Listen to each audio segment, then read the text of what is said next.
സക്കറാത്തിന്റെ സമയത്ത് നിന്റെ വേദന എങ്ങനെയാ? മൂസ മരണ സമയത്ത് നിന്റെ അവസ്ഥ എങ്ങനെയാ? ആ സമയത്താണ് മൂസാ നബി പറഞ്ഞത്. ആരാ മൂസാ നബി? തൂര് സീനാ പർവ്വതത്തിൽ അല്ലാഹുവിനോട് സംഭാഷണം നടത്തിയ ഉലുല്ലസ്വിൽപ്പെട്ട പ്രവാചകനായ കലീമുല്ലാഹി മൂസാ നബി പറയുകയാണ്, അല്ലാഹുവേ, ജീവനുള്ള ആടിനെ പച്ചയോടെ തൊലി ഉരിച്ചാൽ എന്ത് വേദനയാണോ ആ വേദനയാണ് എന്റെ സക്കറാത്തിന്റെ സമയത്ത് ഞാൻ അനുഭവിച്ചതെന്ന് ബഹുമാനപ്പെട്ട കലീമുല്ലാഹി മൂസാ. സഹോദരങ്ങളെ, സഹോദരിമാരെ, ചിന്തിച്ചു കൊള്ളുക. എങ്ങനെയാ ഈ വിഷയം പറഞ്ഞ് അവസാനിപ്പിക്കുന്നതെന്ന് എനിക്ക് ധൈര്യമില്ല. ആരാ പറയുന്നത്? കലീമുല്ലാഹി മൂസ. ജീവനുള്ള ആടിനെ പച്ചയോടെ തൊലിയിരിക്കുമ്പോൾ എന്ത് വേദനയാണോ ആ വേദനയാണ് സക്കറാത്തിന്റെ സമയത്ത് എന്റെ വേദനയെന്ന് ബഹുമാനപ്പെട്ട കലീമുല്ലാഹി മൂസ അലൈഹിസ്സലാത്തു വസ്സലാം. ആദ്യം അവിടെ തന്നെ തുടങ്ങട്ടെ. മണ്ണറ സക്കറാത്തിന്റെ വേദന എപ്പോഴാ ഉള്ളത്? മരിക്കുന്ന സമയത്താ. നമ്മളൊക്കെ കരുതിയത് എന്താ? സക്കറാത്തിന്റെ വേദന എന്ന് പറഞ്ഞ എപ്പോഴാലും സുഖം. സക്കറാത്തിന്റെ വേദന മരിക്കണ സമയത്ത് അസ്രായിൽ അങ്ങോട്ട് പിടിക്കും.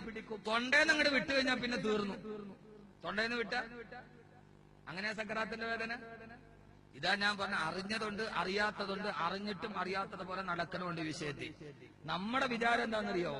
റൂഹ് അങ്ങോട്ട് പിടിച്ചു, ശരീരവും റൂഹും രണ്ടും രണ്ടായി, മരിച്ചു, സക്രാത്തിന്റെ വേദന തീർന്നു. ഇല്ല മോനെ, ഇല്ല. സക്കറാത്തിന്റെ വേദന അവിടെ മുതലേ തുടങ്ങി. ഇനി കബറ് പോകണം, കബറിലെ അനുഭവങ്ങൾ പറയണം, കബറിന്റെ അവസ്ഥകൾ പറയണം, അവിടെ നിന്ന് എഴുന്നേറ്റ് പോകണം, പിന്നെ പരലോകത്തെത്തണം. ബഹുമാനപ്പെട്ട റൂഹുല്ലാഹി ഈസാ നബി അലൈഹിസ്സലാത്തു വസ്സലാം. ഈസാ നബി മരണപ്പെട്ടു പോയ ആളുകളെ ഖബറിൽ നിന്ന് പുനരുജ്ജീവിപ്പിക്കാറുണ്ട്. ബഹുമാനപ്പെട്ട ഈസാ നബി അലൈഹിസ്സലാത്തു വസ്സലാം ആ സമയത്താണ് എതിരാളികളുടെ ആവശ്യപ്രകാരം നൂറ്റാണ്ടുകൾക്ക് മുമ്പ് മരിച്ചുപോയ നൂഹ് നബിയുടെ മകനായ സാമിനോട്, സാമിന്റെ ഖബറിടത്തിന് മുമ്പിൽ ചെന്നിട്ട് നൂഹിന് ബഹുമാനപ്പെട്ട ഈസാ നബി പറഞ്ഞുവത്രേ, കുംബീദിനില്ല,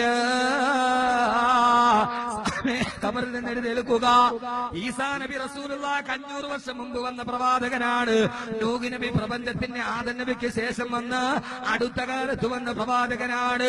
നൂറ്റാണ്ടുകളായി മരിച്ചുപോയ ഖബറിൽ കിടക്കുന്ന നൂഹ് നബിയുടെ മകനായ സാമിനോട് ഈസാ നബി പറഞ്ഞു, അത്ര കുംബീദിനില്ല,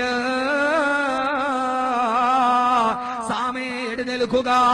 ആ സമയത്താണ് ഖബറിൽ നിന്ന് ബഹുമാനപ്പെട്ട സാം എഴുന്നേറ്റ് നിന്നത്. ആളുകൾക്ക് ദൃഷ്ടാന്തത്തിന് വിശ്വാസമായി തന്റെ ആളുകളും പറഞ്ഞു, അശ്ഹദു അല്ലാ ഇലാഹ ഇല്ലല്ലാഹ്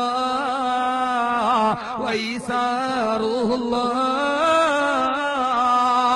ഖബറിൽ നിന്ന് എഴുന്നേറ്റ സാമിനോട് ആ സമയത്താണ് ജനങ്ങളുടെ മുമ്പിൽ വെച്ച് ഈസാ നബി ചോദിച്ചത്, സാമേ, ഖബറിൽ നിന്ന് എഴുന്നേറ്റ് വന്നടല്ലേ, ആ ഖബറിന്റെ ഉള്ളിൽ നടക്കുന്ന അവസ്ഥയെ കുറിച്ച് ഞങ്ങളോടൊന്ന് പറഞ്ഞു തരുമോ?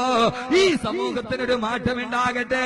ഖബറിൽ നിന്ന് മരിച്ചിട്ട് എഴുന്നേറ്റ് വന്ന സാമിനോട് ഈസാ നബി ഖബറിന്റെ ഉള്ളിലെ വിശേഷം പറയാൻ പറഞ്ഞപ്പോ ഓ സമയത്താണ് സാമ് പറഞ്ഞത്, ഈസാ നബിയെ, ഖബറിന്റെ ഉള്ളിൽ കിടക്കുന്ന കാര്യം എങ്ങനെയാ ഞാൻ പറയുന്നത്?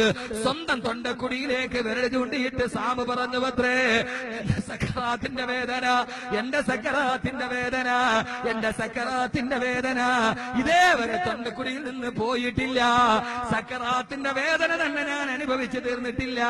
പിന്നെങ്ങനെയാ ഖബറിന്റെ അവസ്ഥ പറയുന്നതെന്ന് ബഹുമാനപ്പെട്ട നൂഹ് നബിയുടെ മകനായ സാമ് പറഞ്ഞെങ്കിൽ, സഹോദരങ്ങളെ, മരിച്ചിട്ട് ഖബറിന്റെ ഉള്ളിൽ പോയി മണ്ണിട്ട് മൂടിയാലും സക്കറാത്തിന്റെ വേദന തീരില്ല.